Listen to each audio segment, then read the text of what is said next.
Bon, alors, merci déjà à tous les deux d'avoir participé, qu'on participe justement à ce live, parce que je pense que c'est intéressant par rapport aux différentes communautés qu'on a, aussi bien Marcel que toi, Edith, et moi également. Ça permet de matérialiser justement le trading. C'était un peu ça l'idée.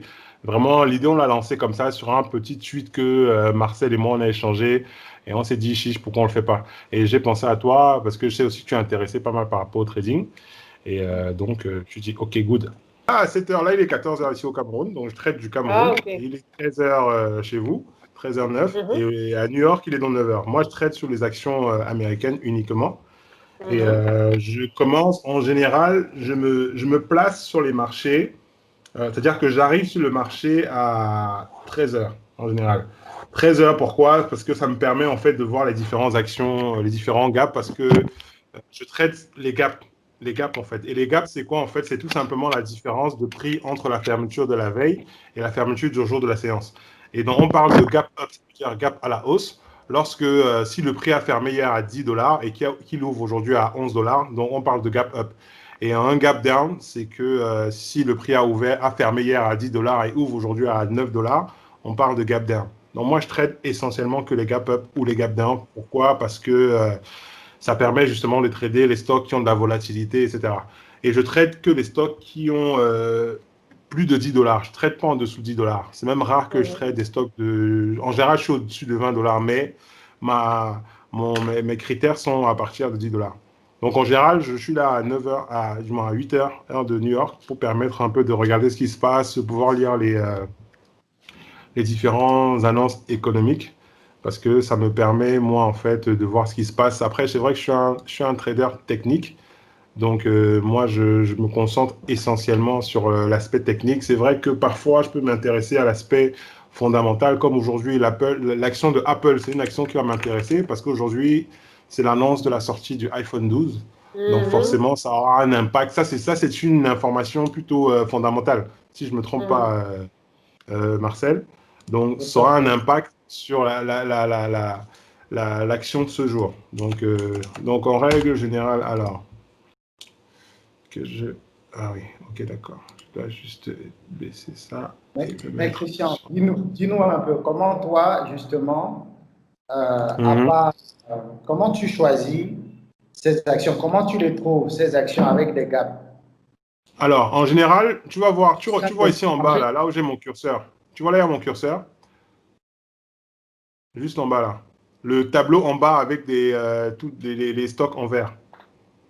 Ok. Top 20. Oui, Voilà, je ça c'est vois. le top 20 c'est le top 20 de mon broker. Donc le matin, quand je me lève, je check le top 20 de mon broker en fait. Je check les top gainers, les top losers sur le Nasdaq et les top gainers sur le New York Exchange et sur les top losers sur le New York Exchange. Et je fais un choix de sélection, c'est-à-dire que je vais regarder sur le site Finviz parce qu'il y a un critère qui est fait par action. Parce qu'une action a une moyenne de mouvement en termes de mouvement journalier. Par exemple, l'action de Apple, si on regarde sur Finviz, donc c'est finviz.com. Si on regarde sur finviz.com, Apple a un volume moyen de 172 millions d'échanges réalisés dans la journée. Ça, c'est un critère qui m'intéresse. Moi, je prends des actions qui ont des mouvements moyens de 1 million minimum. Si ça en dessous de 1 million, je ne prends pas. Donc, quand je regarde dans le top 20, je regarde en général les 10 premiers. Maintenant, après, avant même d'aller regarder ces critères, ce que je fais, je parcours l'action et je regarde en fait en daily ce qui se passe. Donc là, par exemple, je regarde INMND. INMND est intéressant parce que ça a eu un gap, il y a un gap up de pratiquement 20%. Bon, 20%, c'est un peu très fort, c'est assez extended, comme on dit, ça veut dire que c'est très étendu vers la hausse.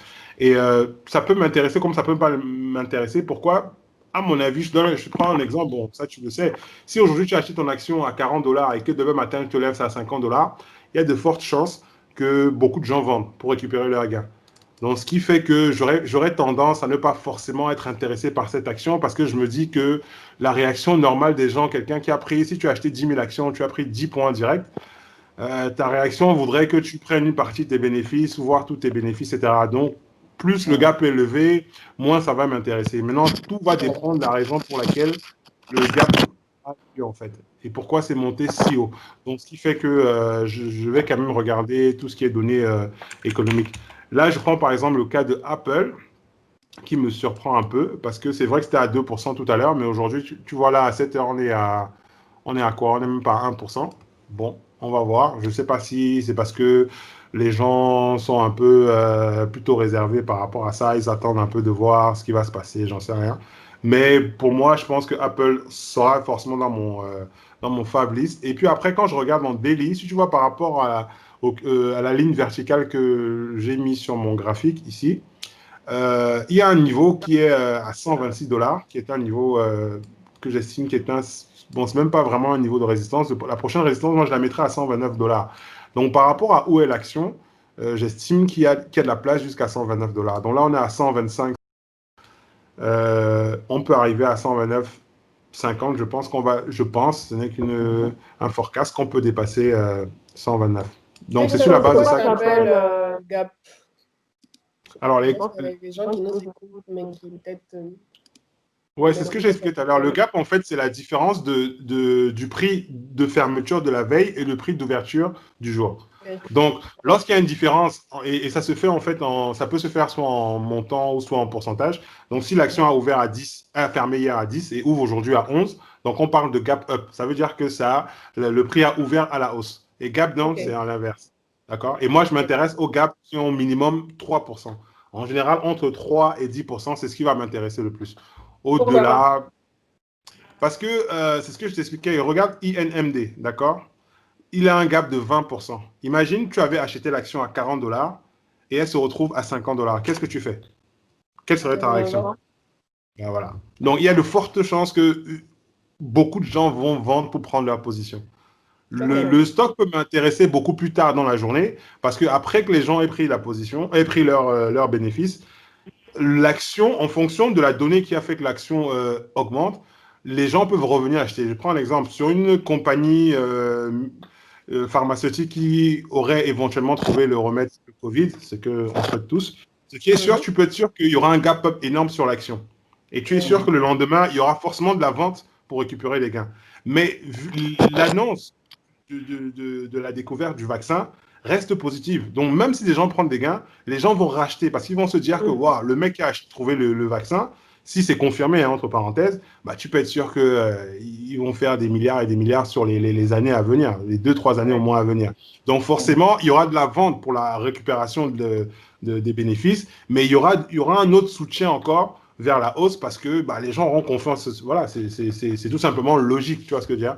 Donc, c'est ça, je dis qu'en fait, en fonction de ce qui a créé le gap, je peux être intéressé à aller dans la continuation du mouvement du gap ou pas. Donc, si c'est juste, si pour moi, c'est pas une news super forte, bon, je la prends telle qu'elle et puis je regarde ce qui se passe.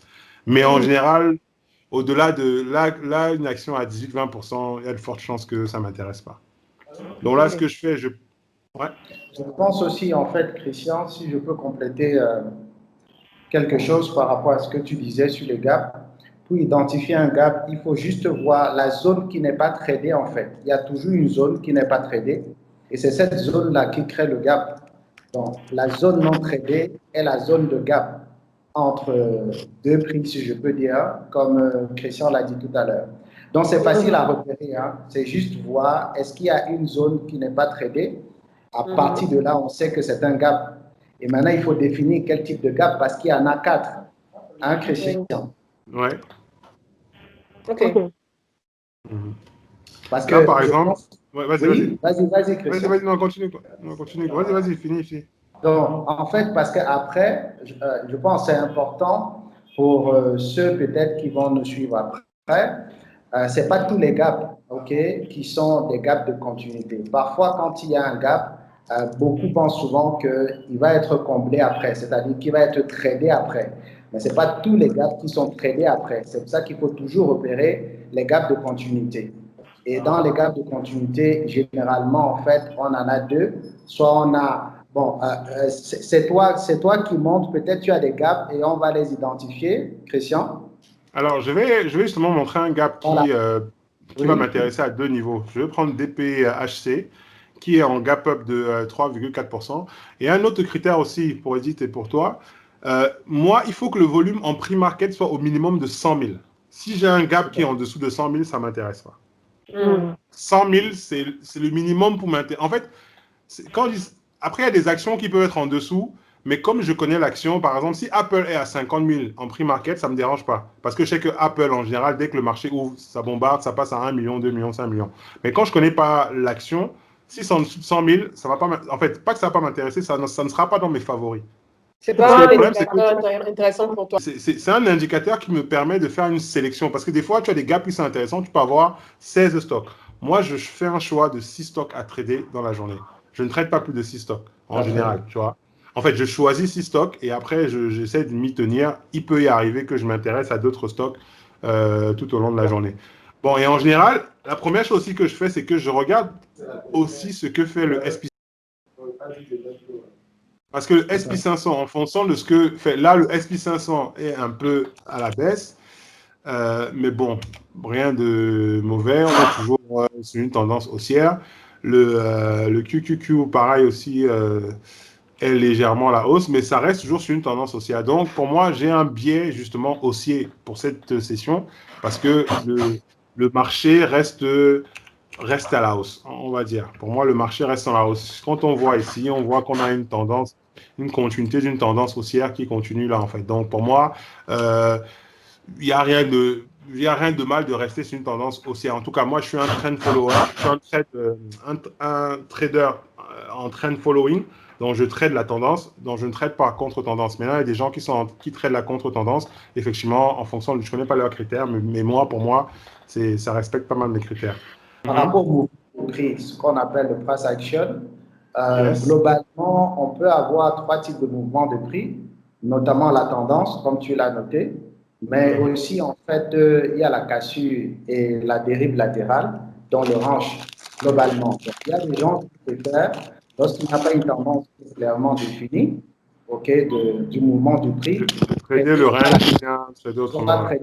Sur tes graphiques, Christian, sur tes graphiques, je vois le graphique que tu as là, je vois un gap. Bon, pour expliquer un peu rapidement pour ceux qui vont nous suivre après, je ne peux pas. Là, je vois un gap là sur ton graphique. C'est un gap runaway. Juste les gaps, tous les gaps que je vois là. OK. Je ne vois pas encore de gap break-even. Attends. Bon, il n'y en a pas sur ce graphique-là. Celui que tu as mis, la plupart des gaps que je vois, c'est... Attends. Oui, c'est les gaps runaway. C'est les gaps, en fait, de continuation, en fait, de la tendance. Et c'est extrêmement important de les identifier parce que dès que tu les as, tu as au moins garanti que tu peux, vraiment en tradant, tu peux te faire de l'argent rapidement là-dessus aussi. Et tu peux aller avec des effets de levier. Je pense que c'est ce que tu utilises aussi, Christian. Tout à fait. Bon, après, je veux juste revenir sur quelque chose que tu as dit. C'est bon, c'est une chose que je pense quand même sur les marchés, il n'y a pas de garantie. Puisque, comme tu le sais, on ne contrôle pas le marché. Le marché qui a raison. Donc, on n'est pas garanti de faire ou pas faire, mais on prend des setups qui ont des probabilités les plus fortes. Après, maintenant, ça marche ou ça ne marche pas. Il y a beaucoup de gens qui pensent qu'il y a un secret au niveau des techniques. Il n'y a aucun secret. Les pertes, ça fait partie du métier. Donc, l'objectif est d'avoir le moins de pertes possible et plus de gains. Et que quand on gagne le plus possible. Et quand on perd le moins possible. Je vais prendre un gap qui est intéressant, mais j'ai un petit problème avec ce gap. J'en ai 2. Alors, il va arriver à 40 $. 40 $, on peut le voir ici où je vais un peu entourer, sur cette zone-là, au-dessous là. C'est une zone de résistance. Donc, à mon avis, il risque d'arriver à 40 $ et avoir du mal à casser. Donc, le gap, il est intéressant. Il a gap de 5%. Ça, c'était la première chose qui m'inquiète sur ce gap. Et le deuxième point qui m'inquiète sur le gap, c'est que le volume est de 35 000. Et c'est l'action Foot Locker. Et je sais que Foot Locker, ce n'est pas une action qui bouge énormément. Et justement, en termes de mouvement d'action, il y a un indicateur qu'on appelle le Average True Range qui définit en fait le mouvement moyen d'une action sur une séance. Et là, par exemple, Foot Locker est à 1,50 $. Bon, en général, moi, mon critère, c'est il faut que l'action ait un average true range de 1 $ au minimum. Bon, là, ça respecte, mais je connais un peu Footlocker. Je sais que Footlocker, en général, bon, c'est des mouvements un peu assez. C'est très poussif, ça prend du temps. Donc, c'est quelque chose que je mettrais euh, à voir. Après, quand je regarde le price action ici en prime market, il n'y a pas eu grand-chose. Donc, bon. Je ne sais pas si ça m'a intéressé. Je passe à autre chose. Voilà, je prends l'action de Disney qui, bon, les graphiques ne sont pas encore affichés, mais qui ne me dérange pas trop, qui m'intéresse parce qu'on a un gap de 3,9%, on a 450 000 en volume. Disney respecte, je connais l'action, ça respecte tous mes critères et le gap est très intéressant pour moi, donc ça va faire partie de mes favoris. Pourquoi? Parce que cette ligne bleue que vous voyez, c'est le SMA 200. Donc c'est une moyenne mobile 200 simple. Et je l'utilise en fait parce qu'elle sert comme niveau de résistance en daily. Parce qu'en général, quand le price action arrive à ce niveau, on peut le voir à chaque fois, c'est rejeté. Ça a été rejeté ici, là, ça a été rejeté là une première fois, ça a été rejeté là, ça a été rejeté là. Donc, ça respecte quand même ce niveau en fait. Donc, ce qui fait que quand le price action est à ce niveau, bon, ça peut ne pas m'intéresser. Là, le gap est complètement intéressant. Et la prochaine résistance serait aux alentours de 136,50 $. Donc, l'action va m'intéresser à trader pour ce jour. Donc, moi, comme je disais tout à l'heure, quand tu n'étais pas là, Edith, aujourd'hui, pour cette séance, j'ai un biais haussier. Ça veut dire que je suis plus dans des trades à la hausse qu'à la baisse.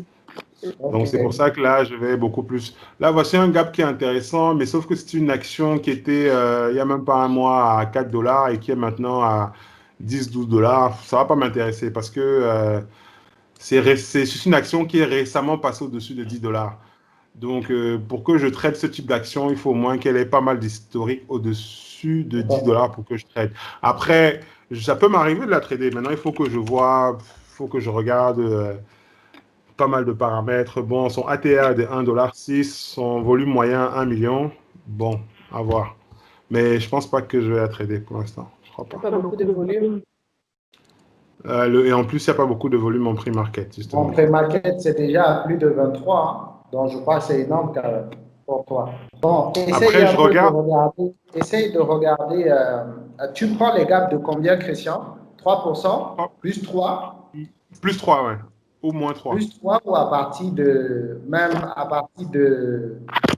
disons, plus 2,50? Non? Ça va dépendre de l'action. C'est-à-dire que si c'est Apple qui est à 2,50, bon, ça regarde un peu Ford. Regarde un peu Ford, là, parce que je vois...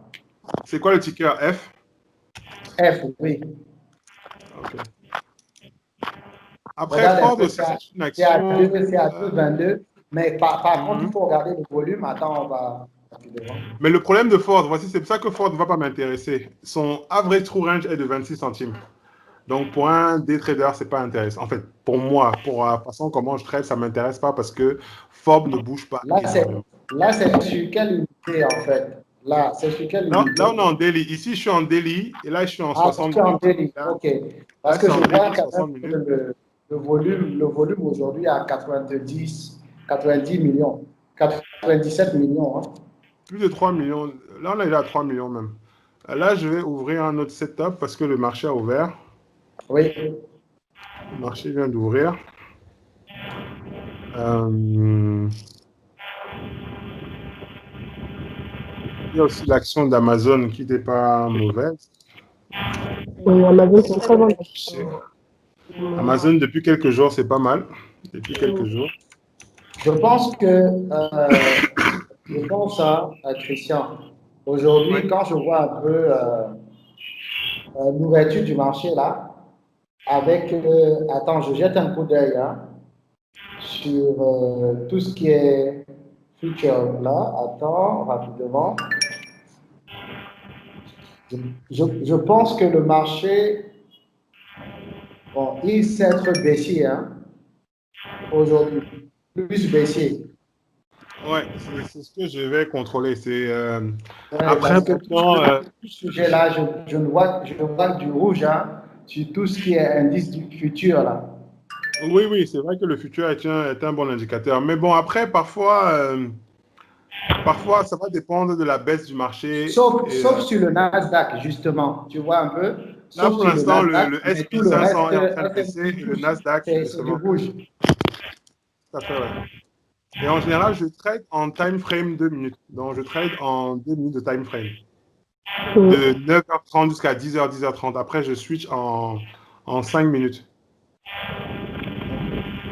Pourquoi? Alors, le 2 minutes de 9h30 à 10h30, 11h. Pourquoi? Parce qu'en fait, c'est là où tu as le plus de momentum, donc le plus d'action, le plus de prise de position des gens. Et c'est ce que je recherche. Et en 2 minutes, il y a des gens qui traitent en 1 minute, mais le problème, c'est que je trouve que 1 minute, c'est au niveau du price action, tu as beaucoup de bruit de marché. Ça veut dire que tu vas avoir des setups qui ne sont pas forcément confirmés en 1 minute. Donc, moi, je suis plus à l'aise dans le 2 minutes. En 5 minutes, après 10h, 10h30, tu as moins de volume sur le marché, tu as moins de volatilité, donc le marché est un peu plus calme. Et donc, des fois, ce que tu vas voir en 2 minutes, tu ne le vois pas en 5 minutes. Et en général, on dit que quand tu vois un setup en 1 minute, 2 minutes, 5 minutes, sur au moins 2 à 3 time frames différents, c'est que le setup est très fort, il est assez valide. Maintenant, après, c'est une histoire d'habitude. Il y a des gens qui traitent en 3 minutes, en 1 minute, 2 minutes. C'est une question d'habitude. Moi, j'ai commencé avec le 1 minute, je n'étais pas à l'aise avec parce que là, par exemple, tu vois, on a déjà deux candles. Là, si je passe en 1 minute, euh, des fois, je voyais des setups qui n'en étaient pas. Donc, je me trompais trop souvent sur les setups en 1 minute. C'est ce qui fait que je me suis retrouvé à être beaucoup plus à l'aise sur le 2 minutes et j'ai préféré prendre. Donc, je préfère d'entraider le 2 minutes en fait. C'est pour ça que je pars sur 2 minutes. Et 5 minutes, et après, justement, et après 5 minutes, après 10h30, 10h, 10h30, je passe en 5 minutes. Bon, des fois, je reste en 2 minutes. Hein. Des fois, je reste en 2 minutes, mais généralement, je suis sur le 5 minutes. Ça me permet d'avoir une meilleure lecture. Parce que, de toute façon, et justement, c'est pour ça que quand tu es soit un investisseur, soit un swing trader, quand tu trades avec des unités de temps beaucoup plus longues, tu as une meilleure visibilité du marché. C'est-à-dire que tu as moins de bruit. Moi, j'étais plutôt en 1 heure, 4 Voilà, heures, tu vois. des fois 15 minutes, mais Exactement. j'étais plus à l'aise en 1 heure, 4 heures, parce que j'ai l'impression que je prenais de mauvaises décisions quand j'étais en 1 minute, 2 minutes, dans les petites Voilà. unités de temps. Mais sauf que après, quand tu traites en 1 heure, en 2 heures ou en 4 heures, tu ne traites pas de la même manière que celui qui traite en 1 minute, 2 minutes. Parce que sinon, si tu traites de la même manière que moi, des fois, tu vas être en retard sur le marché. Par rapport, tu vas trouver un bon setup en 1 heure, 2 heures, mais tu seras en retard sur le marché. Tu vas prendre le trade peut-être trop tard ou trop tôt. En fait, Bref, c'est par donc tu ne rapport à traites pas mes forcément habitudes. la même chose. Comme j'avais pas beaucoup de Bien sûr. temps Voilà. à passer C'est devant aussi ça. l'ordinateur pour Tout à éviter fait. de prendre de mauvaises décisions, c'est vrai que je me mettais plutôt sur de grandes unités de temps. Après, il y a une chose Moi, de aussi. même, je préfère quand je traite prendre le 4 heures. Je préfère le 4 heures, toujours regarder le 4 heures, parce que je pense que le 1 minute, 5 minutes, il faut vraiment être très, très réactif. Oui, super Sinon, ça, réactif. ouais, sinon, ça ne passe Ouais. pas. Faut Là, par rapport à ce qu'on disait tout à l'heure, Apple a ouvert baissier, Mhm. déjà. Ah oui, Donc, Apple est complètement en train de gap. Ouais, une plongée. Ah ouais. Et aussi, autre chose, c'est qu'en général, il y a les stocks Apple, Amazon, Tesla, qui en général répliquent c'est le à la mouvement du... dernière minute, en fait, Non, parfois. non, je veux dire qu'en fait, ils répliquent le mouvement du marché. C'est-à-dire qu'en général, quand tu as un Apple qui est en train de baisser, c'est que le marché est en train de baisser. Tu vois, par exemple, Apple, c'est une action du Nasdaq, donc il est en train de baisser, et on voit que le Nasdaq, comme on peut le voir ici, est complètement en train de chuter aussi également. Tout à fait.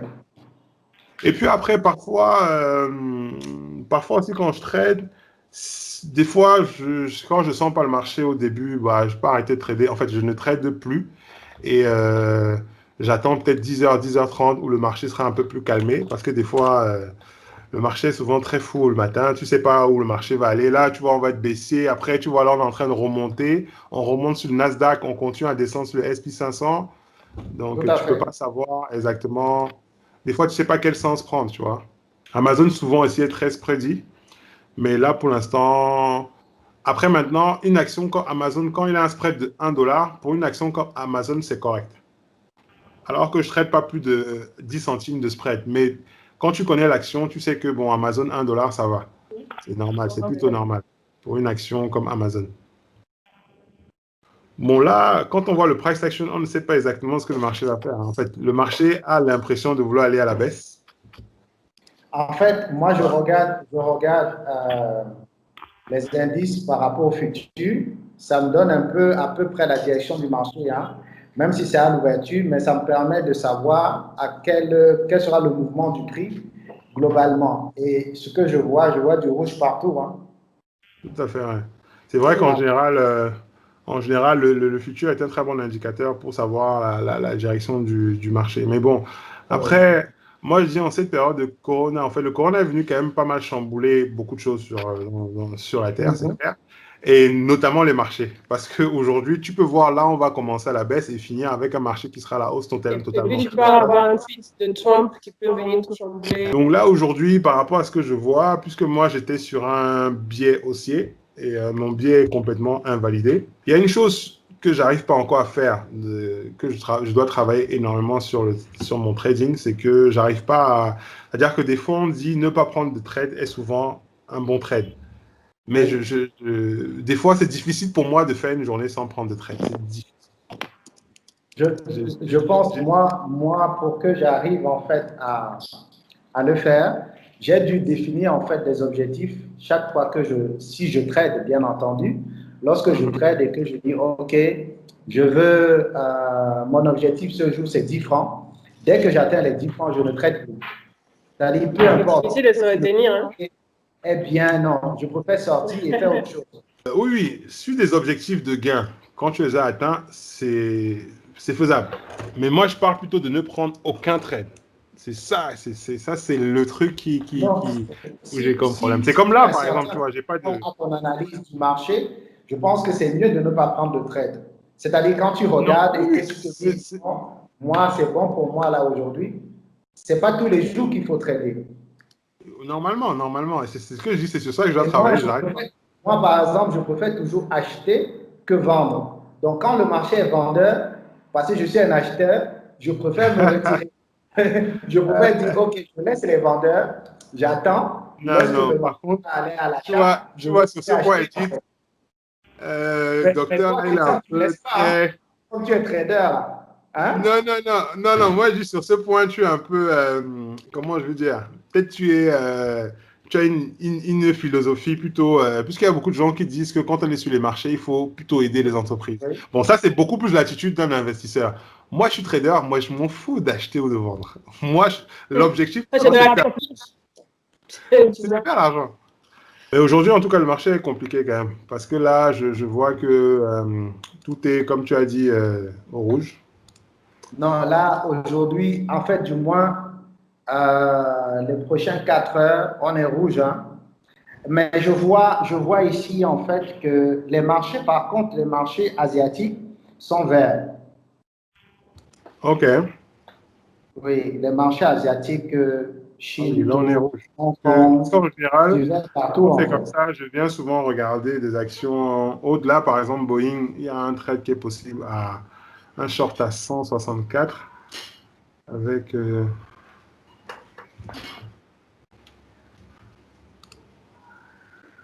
Je vais peut-être prendre le short sur Boeing là, peut-être en dessous de 164, ça m'intéresse. OK. J'ai pris le short sur Boeing. J'ai shorté Boeing avec un stop en dessous à 190 $. Je jette un peu un coup d'œil pour voir.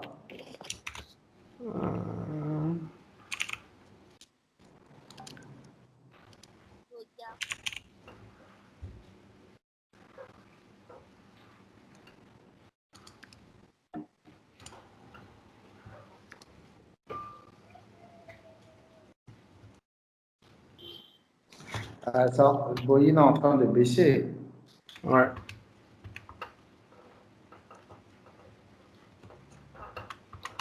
Mais bon, le problème, c'est que Boeing baisse aussi parce que le marché baisse. Hein. Donc, oui. Mais il baisse, attends un peu, je vais regarder. Il a baissé avec un gap. Hein. Oui, il a baissé avec un gap, c'est pas faux. Mais après, je veux dire que le problème, c'est que si Boeing avait Oui. Oh oui, mais sauf que si Boeing, le marché était haussier, il serait en train de remonter, comme d'habitude en fait. C'est ça aussi le problème. Donc tu le verras en train de remonter. Tu vois Apple est à moins 2% pratiquement. Où est-ce que tu as mis ton take profit?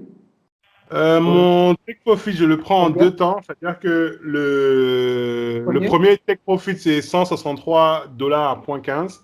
Et le deuxième take profit sera aux alentours de 162 dollars et des poussières. Ok, parce que je vois. Bon, ok. Alors, en général, quand je trade, je risque un pour faire deux.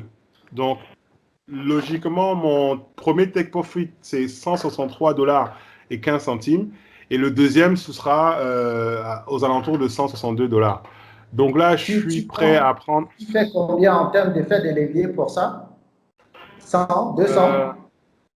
non, non, non, non, du tout. J'ai du 20 en effet de levier. Du 20. Ok, bon, Ouais. ça va, c'est bon.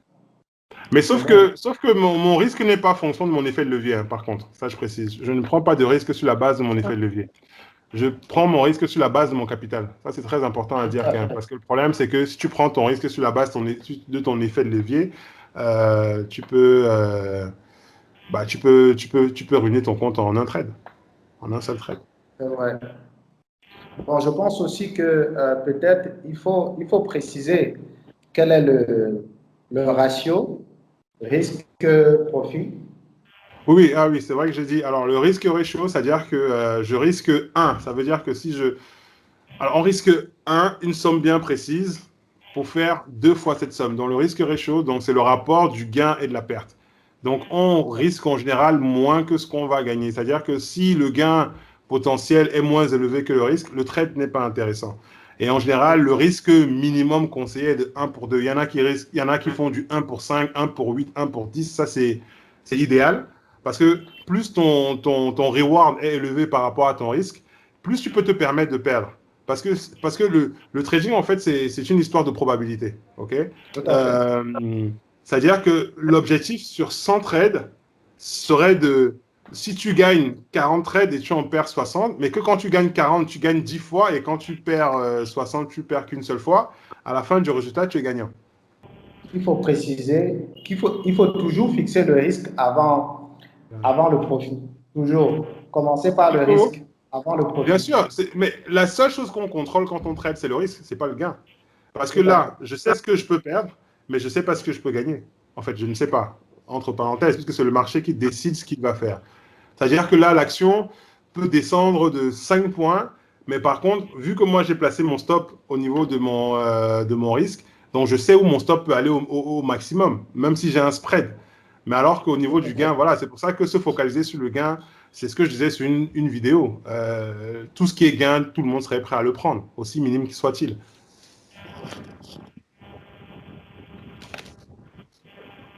Bon, là, tu vois l'action de Boeing est en train de remonter. Pourquoi? Parce que les Oui. marchés sont en train de remonter. Tu vois? C'est pour ça que je trouve qu'aujourd'hui, pour trader, c'est très, très difficile. Parce que tu peux avoir des très bons setups, tu les prends. Voilà, et c'est pour ça que pour moi, à mon sens. Mais il y avait une étoile filante comme indicateur, hein, juste avant Où la ça? remontée. Hein. Juste, bon, Tu je vais pas parles de me celle-là. passer, je peux te montrer. Non, Celle-là. descends. Pardon, qu'est-ce que je raconte? Un marteau. Un marteau. Le marteau qui est là, en Un. vert. Ok, celui-ci ou celui-là? Non, descends, voilà, celui-là. Celui-là? Ouais, ouais. Ouais. Après, justement, oui, ça, c'est une autre façon de trader. Moi, je ne trade pas comme ça. C'est-à-dire que le price action, tu ne peux pas l'utiliser tout seul. Tu ne peux pas juste dire que là, je Ouais, vois un on univers. va le trouver tout seul. Voilà. Voilà. Donc, et oui, effectivement, là, il y a un marteau qui peut indiquer justement un reversal, l'action remonte à la hausse. Il y a des gens, effectivement, qui traitent comme ça. Ils se disent, OK, ça remonte, il sort. OK? Mais moi, comment je trade? Je fais mon forecast, je regarde le daily, je regarde le setup. Si tout correspond, je prends le trade. Ou je perds ou je gagne. Donc, je n'essaie pas Non, de mais c'est pas limiter mes uniquement, gains. je ne dis pas que c'est uniquement cet indicateur-là. Hein. Tu as le Oui, MMA, oui, tu non, as bien sûr. tout le reste, Oui. les indicateurs de temps et tout ça. Mais Et bon, moi, de toute façon, même le MMA, etc., moi, en général, quand je prends mon trade, j'utilise beaucoup le price action. comme indicateur. Pas beaucoup. Ouais. Là, le VWAP, la ligne violette, c'est le VWAP. La ligne bleue, c'est le Mais c'est toi qui m'as EMA. conseillé Rainer Théo, là, non? Oui, lui, tu vois, par exemple, c'est un pro du price Ah action oui, et il utilise il pas m'a fait mal. découvrir le price action. Voilà, lui, c'est un pro du C'est- price action. Tu vois ce que je veux dire? Maintenant, après, ça dépend de chacun. Et puis après, par exemple, il y a plein de choses qui sont spécifiques aussi à notre environnement. Par exemple, moi, j'ai quelqu'un qui m'a formé qui me dit, quand tu trades, il faut jamais mettre un stop dans le système, ce qu'on appelle un hard stop. C'est-à-dire que moi, là, je peux partir si c'est-à-dire que j'ai déjà mis mon profit et mon risque et mon profit. C'est paramétré dans mon système. Il y a des gens qui te disent qu'il ne faut pas le mettre. Pourquoi? Parce que, soi-disant, les market makers, dont les brokers peuvent voir ton stop, en fait. Moi, franchement, je m'en fiche. Parce que j'ai envie de dire qu'on est tellement petit que s'ils n'ont qu'à voir, ils n'ont qu'à voir. En tout cas. Je veux dire, je ne suis pas Bill Gates pour qu'on vienne dire, mais lui, qu'est-ce qu'il a fait? Il a placé son stop. Maintenant, il y a des niveaux où on sait que la majorité des gens vont placer leur stop à ce niveau. D'accord? Maintenant, l'autre chose que moi, je sais et que je fais en général, c'est que moi, je fais un plan, soit il marche, soit il ne marche pas. Peu importe ce qui se passe derrière. Parce que le nombre de trades que tu peux voir qui pourraient être invalidés juste pour une bougie, juste pour un type de mouvement ou juste parce qu'un indicateur te dit de sortir, ok. Maintenant, tout va dépendre comment tu trades. Et aussi, voilà, justement, la personne qui me disait de ne pas mettre un hard stop, moi, je lui ai dit, moi, je ne peux pas le faire. Moi, je trade de l'Afrique. Et j'ai deux désavantages qui font que je ne peux pas le faire. C'est que là, je ne peux être assujetti à une coupure Internet. Si j'ai pas mis mon stop, le temps que la coupure revienne, même le temps que j'appelle mon broker, l'action peut être remontée de 4 points. Je prends 4 points dans les dents. Donc moi, je préfère prendre ce risque que le market maker voit mon stop que d'avoir un risque de perdre ma connexion et de me retrouver à avoir une perte, je n'en sais rien. Bien sûr, ça peut marcher dans les deux sens. Mais comme on a dit, on se focalise sur la perte et non sur le gain. Je vois ce que je veux dire. Donc, par rapport à ça, tu utilises par rapport à... Chacun aussi utilise par rapport à son expérience. Et ce qui est bien dans le trading aussi, justement, c'est que il n'y a pas de... Il n'y a pas de règle, il n'y a pas c'est ça un peu l'erreur quand on arrive dans le trading, c'est qu'il n'y a pas de façon idéale pour trader, je pense. Il n'y a pas une meilleure façon, une moins bonne. Toute manière de trader est bonne. L'essentiel, c'est qu'il faut comprendre ce qu'il faut faire. Il faut comprendre ce que tu fais et il faut comprendre pourquoi ça marche et comment faire pour que ça remarche à chaque fois que tu vas le faire. Et c'est ça le problème en général, c'est que moi-même je l'ai fait. C'est-à-dire qu'au début, quand je tradais, je suis passé d'une stratégie à une autre parce que ça n'a pas marché ici. Deux trades j'ai perdu, 4 trades j'ai perdu, je change, l'autre gagne de l'argent, je dis que lui, il fait le meilleur trade. Non, tu peux trader comme tu veux parce que sur ce trade-là, il y a des gens qui ont fait de l'argent pendant qu'il y a des gens qui vont perdre. Moi, je peux perdre comme je peux gagner. Là où je peux perdre, il y a des gens qui vont gagner. Parce que de toute façon, le trading, c'est un jeu à somme nulle. Quand je gagne, quelqu'un d'autre perd. Quand je perds, quelqu'un d'autre gagne. Donc, pardon. Moi, je m'enquiquine pas vraiment à... Comment dire ça? Mais Christian, je pense quand même qu'il faut préciser qu'il y a quand même des bonnes pratiques parce que c'est important. C'est vrai, il n'y a pas une stratégie fixe lorsqu'on trade, mais il y a quand même des bonnes pratiques si on veut au moins, en parenthèse, avoir la chance de gagner. Oui, bien sûr, il y a des bases, bien sûr. Voilà. Oui, je veux dire, c'est pas juste on vient sur le marché, on fait n'importe quoi. Non, bien sûr, il y a des bases parce que la base, par exemple, c'est de comprendre le price action. Ça, par contre, le price action est universel. La lecture du price action est universelle. Maintenant, en fait, il faut pouvoir, c'est-à-dire que là, si tu me demandes pourquoi j'ai pris le trade, je peux t'expliquer très clairement. Là, j'ai un niveau, je vais le noter là justement. Je regarde d'abord en daily. Je suis venu voir en daily. Je regarde qu'en daily, OK, on est sur un gap baissier. Il y a de la place jusqu'à ce niveau-ci que j'ai tracé. Tout à fait. Et je risque 90 centimes sur mon trade. Donc, ça veut dire que entre de 164 $ jusqu'à le niveau que j'ai tracé, qui était 160 $, j'ai de la place. Donc, je me dis, j'ai de la place pour que mon trade marche. Et surtout, j'ai de la place pour faire le 1 pour 2 que moi, je risque.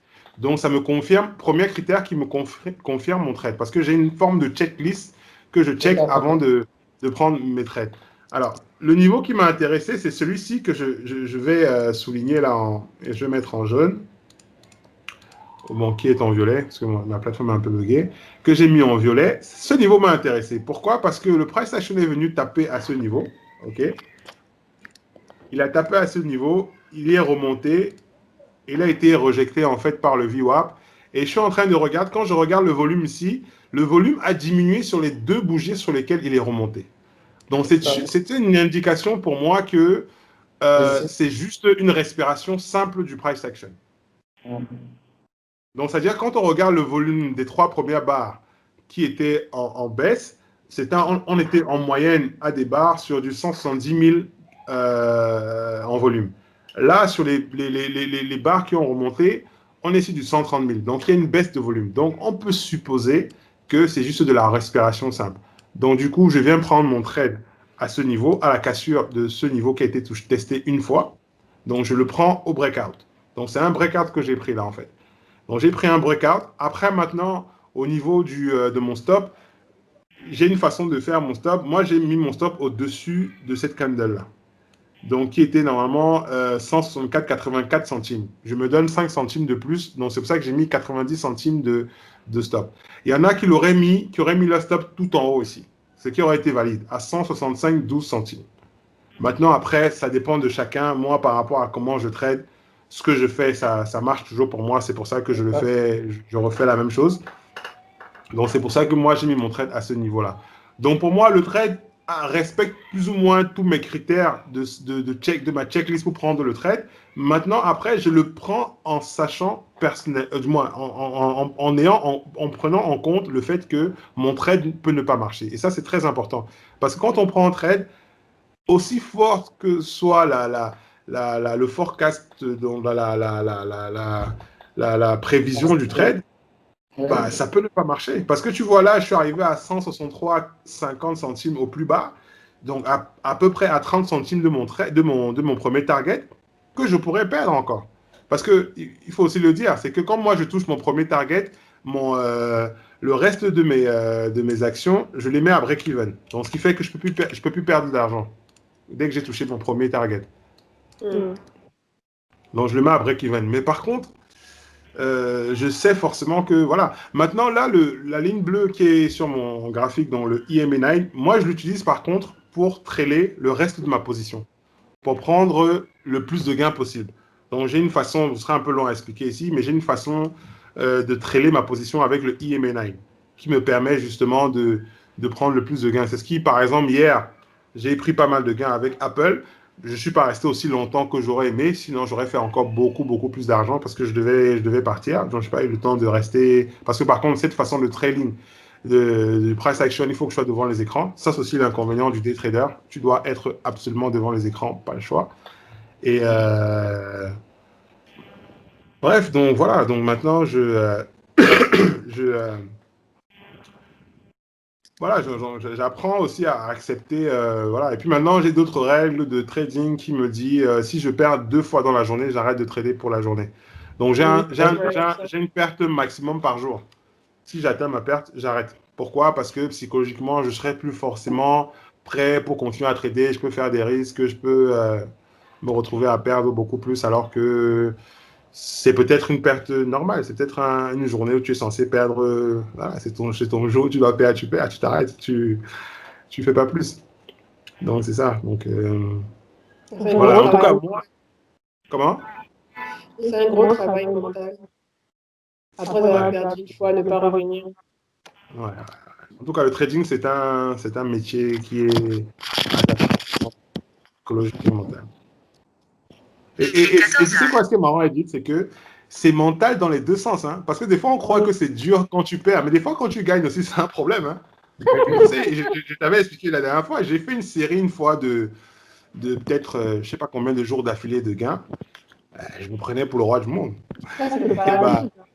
Le marché m'a giflé correctement, on m'a dit que mon petit. Et je me suis pris une grosse. C'est-à-dire que tout ce que j'ai gagné en peut-être une semaine, je l'ai perdu en 2 jours.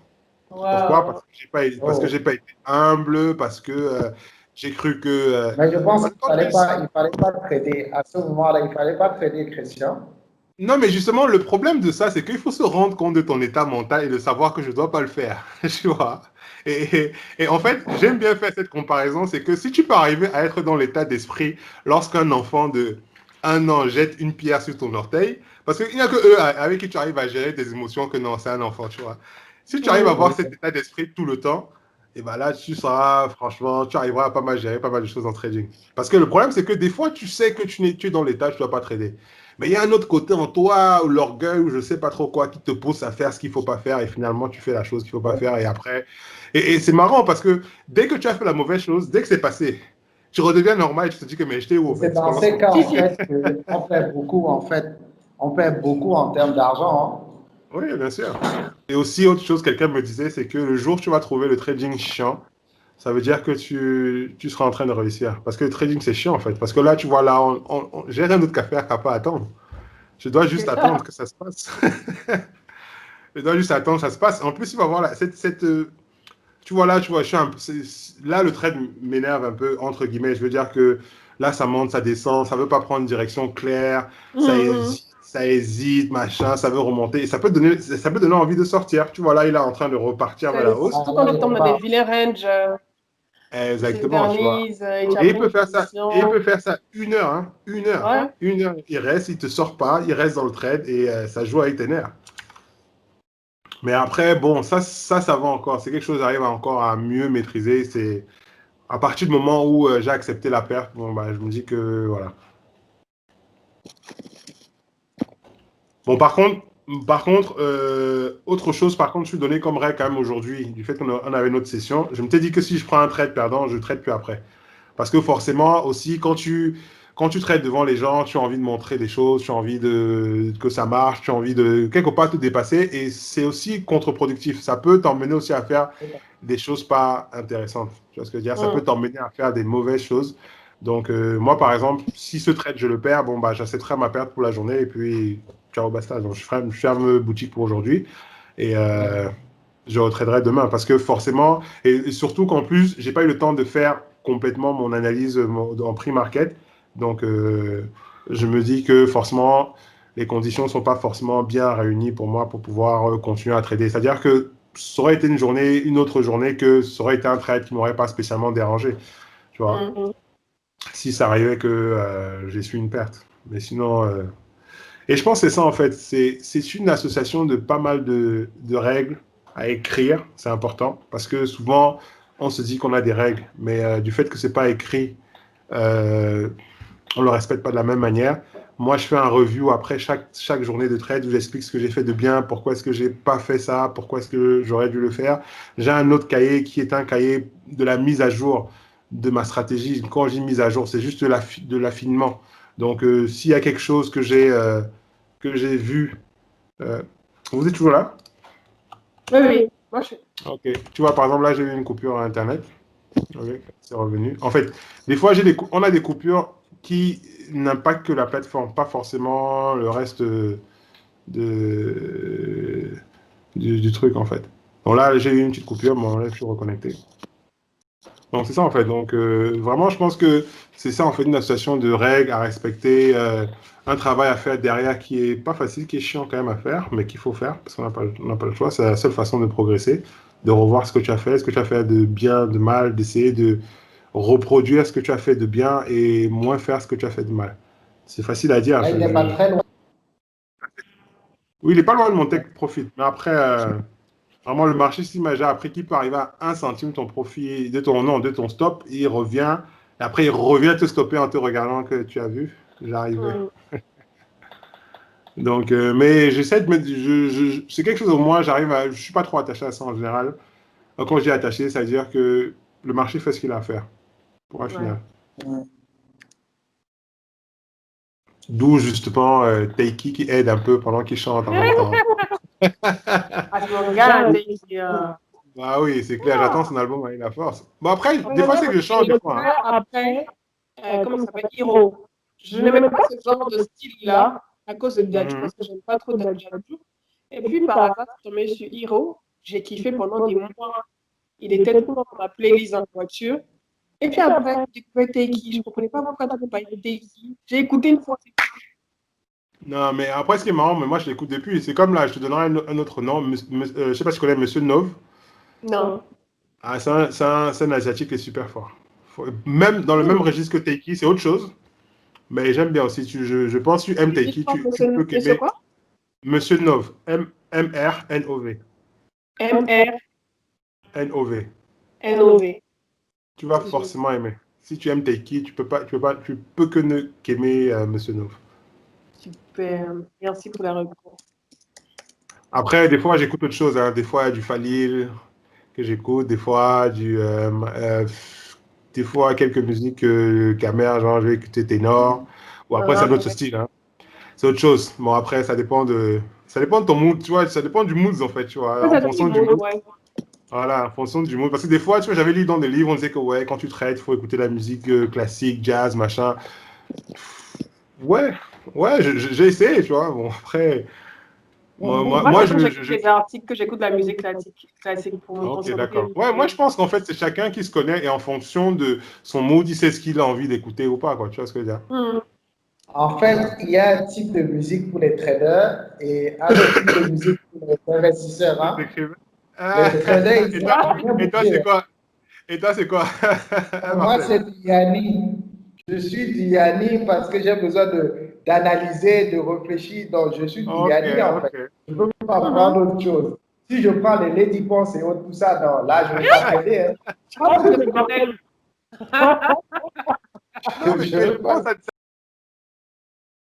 Ça dépend à quel moment ce que tu fais. Tu vois ce que je veux dire? Parce qu'effectivement, en fonction de ce que tu fais au moment où tu le fais par rapport à, je ne sais pas, par rapport à un certain type d'émotion, il y a des chansons que tu peux écouter. Des fois même, j'écoute des chansons tristes, mais ça ne veut pas dire que je suis triste en fait. C'est juste qu'à ce moment, ça me parle.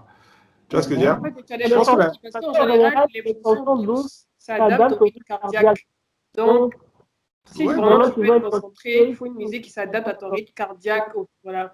Mais par exemple, quand on fait le sport, on écoute des musiques qui imitent la tachycardie. C'est vraiment Et puis franchement, moi je trouve que ça dépend. Parce que moi, quand je fais le sport par exemple, il y a deux choses que je recherche dans la musique. Bien sûr, tu as la rythmique pour te motiver. Mais des fois, il y a des chansons. Je donne un exemple simple. Je me rappelle, j'étais en salle. J'étais fatigué sur un exercice et il y a la chanson qui vient dans mon Walkman de Fat Joe de I'm All the Way Up. En fait, les paroles m'ont dit que mais tu peux pas être fatigué. Tu vois? Ça, c'est pas la musique. Voilà. Et juste ça, je suis reparti. Donc c'est les paroles pour le coup. Tu vois? Donc ça dépend. Des fois, ça va être les paroles, des fois, ça va être la rythmique, des fois, ça peut être même la mélodie. Donc, moi, je pense que je fonctionne assez à ce que mon ressenti, tu vois ce que dire, ce que je ressens, ce que ça me renvoie derrière. Donc, par rapport à ça, j'évolue d'une manière ou d'une autre, quoi. Ouais. Bah, écoutez, je vous souhaite une très bonne fin d'après-midi. Merci beaucoup. Croisez les doigts pour que mon trade marche. Ça marche. Je fais le WhatsApp. J'envoie le WhatsApp en fait. D'accord. Ok. Ciao. Ici ou alors sur Twitter. D'accord, sur Twitter alors. Ça marche. Ok. Ça marche. Allez, ciao. Bon après-midi. Bonne journée. Ciao. Ciao, ciao. Bye.